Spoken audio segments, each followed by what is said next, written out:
Selamat datang kembali di channel saya, Timotius Duha. Pada kesempatan ini saya akan membahas mengenai isi pertanyaan seminar proposal. Untuk itu saya mengharapkan kepada semua pemirsa untuk menonton video ini sampai habis. Dan jangan lupa ketik tombol subscribe dan ketik tombol lonceng supaya Anda mendapat pemberitahuan video-video terbaru saya. Supaya video ini makin bermakna dan makin berkembang, dukung terus channel saya dengan like, comment, dan share. Ikuti terus video ini.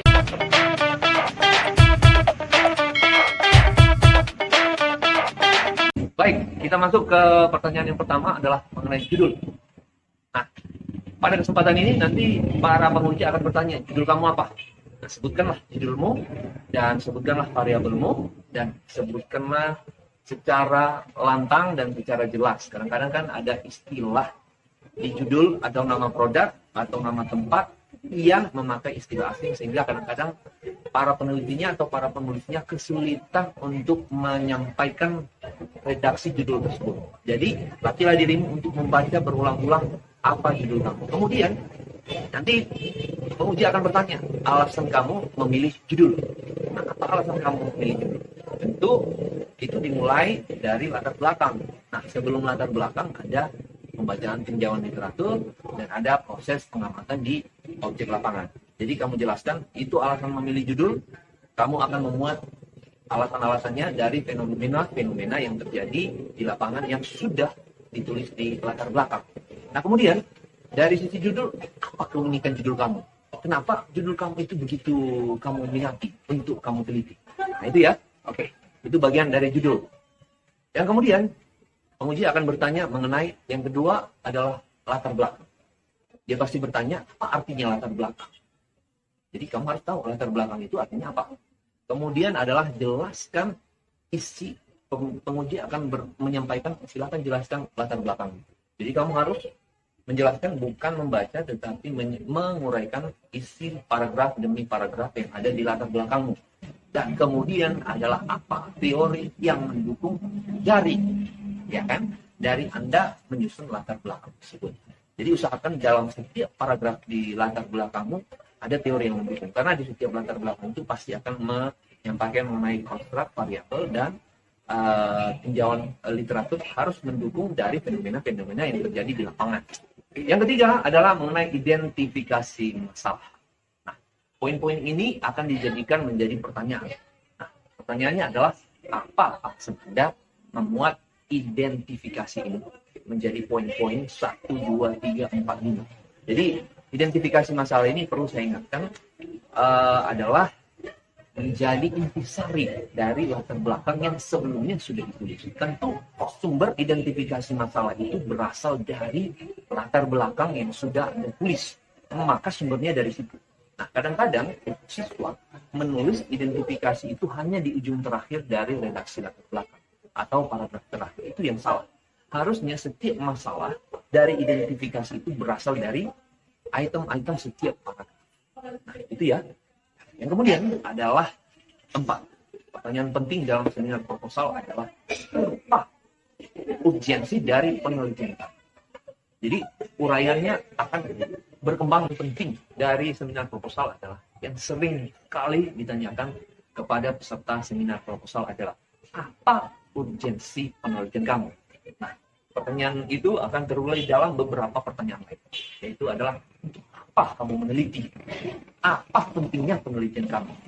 Kamu bisa jawab, barangkali di tempat lain sudah pernah diteliti penelitian yang sama ini, namun belum pernah diteliti di objek yang sekarang diteliti. Atau misalnya kamu tidak ingin membiarkan permasalahan berlarut-larut terjadi di lokasi tersebut. Nah, perlu diteliti atau perlu diteliti agar permasalahan itu mendapatkan solusi. Ya, atau misalnya apa?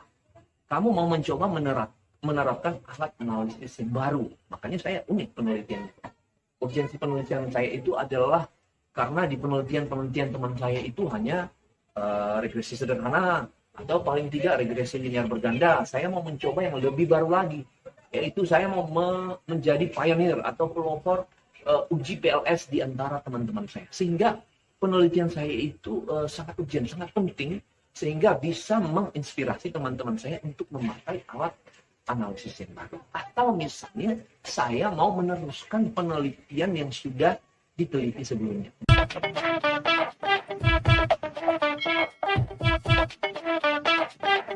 Yang kelima, pertanyaan yang sering ditanyakan di seminar proposal adalah teori. Nah, di dalam teori ini akan terurai ke dalam beberapa pertanyaan. Yang pertama adalah jelaskan pengertian variabel penelitian kamu. Yang kemudian jelaskan kaitan antara variabel yang satu dengan variabel yang lain. Barangkali ini adalah mengenai kerangka teoritis. Lalu kemudian ditanyakan apa grand teori ini dalam penelitianmu untuk menjelaskan pentingnya meneliti variabel penelitian. Itu kan? Jadi apa inti dari teori sehingga Anda sangat tertarik untuk meneliti penelitian ini. Yang kemudian adalah apa saja penelitian terdahulu yang sudah sebelumnya diteliti sebelum kamu. Nah, jadi dia akan bertanya, kamu sudah berapa banyak mereview penelitian yang mirip dengan kamu? Nah, ini yang penting. Jadi Anda harus rajin-rajin mereview jurnal atau sumber-sumber literasi kamu, dan itu akan dimuat di bab 2 mengenai penelitian terdahulu. Yang kemudian adalah jelaskan kerangka teoritisnya. Jadi kerangka teoritis itu adalah alur atau bagan-bagan yang berisi kotak anak panah yang menjelaskan keterkaitan atau arah penelitian kamu dari variabel bebas ke variabel terikat. Nah, itu perlu kamu jelaskan. Atau misalnya urutan dari atas itu, dari kotak 1 arah panah ke bawah, kotak 1 arah panah ke bawah sampai ke bawah, itu harus kamu jelaskan. Oke. Selanjutnya, pertanyaan penting dalam seminar proposal yang berikutnya, yang ketujuh, adalah mengenai hipotesis. Nah, dia akan bertanya, penguji akan bertanya, sebutkan hipotesismu. Mengapa Anda menduga ada pengaruh antara variabel X dan Y? Perlu diingat baik-baik kawan-kawan bahwa hipotesis itu berangkat dari kerangka berpikir tadi yang ada bagan-bagan. Dan sebelum ada kerangka berpikir, ada rumusan masalah. Rumusan masalah ada judul, sebelum ada judul ada latar belakang. Jadi itu kaitannya sangat erat itu. Jadi itu ya. Kemudian pertanyaan yang ke-8 yang sering disampaikan di seminar proposal adalah metodologi penelitian. Nah, di metodologi penelitian ini dia akan menguraikan berbagai pertanyaan. Yang pertama adalah misalkan apa jenis penelitian. Nah, sebelum kamu menjawab jenis penelitianmu, Anda harus tahu beberapa macam jenis-jenis penelitian yang ada, baik secara teknis maupun non-teknis. Nah, secara umum kan kita tahu bahwa jenis penelitian itu ada dua, penelitian kualitatif dan penelitian kuantitatif. Anda harus tahu arti yang kedua dari jenis penelitian tersebut. Nah, dari situ nanti Anda harus bisa membedakan apa bedanya kualitatif dengan kuantitatif. Nah, kalau kualitatif hanya mendeskripsikan sebuah temuan, sementara kuantitatif tujuannya adalah untuk menguji alat analisis, atau untuk menguji hipotesis, atau memakai alat analisis, atau hasilnya dalam bentuk angka. Nah, kamu mau milih apa sekarang, penelitian kualitatif, apakah kuantitatif? Nah, kemudian adalah kamu harus nanti bisa menjelaskan apa itu populasi dan sampel kamu. Nah, biasanya populasi itu adalah karakter umum yang jumlahnya besar.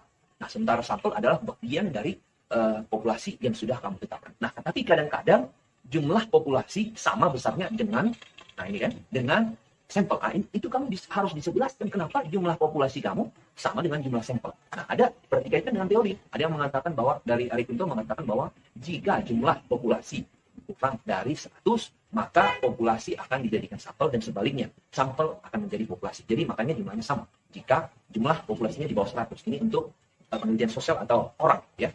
Sekarang penelitian kita atau orang. Oke. Yang kemudian adalah apa jenis data?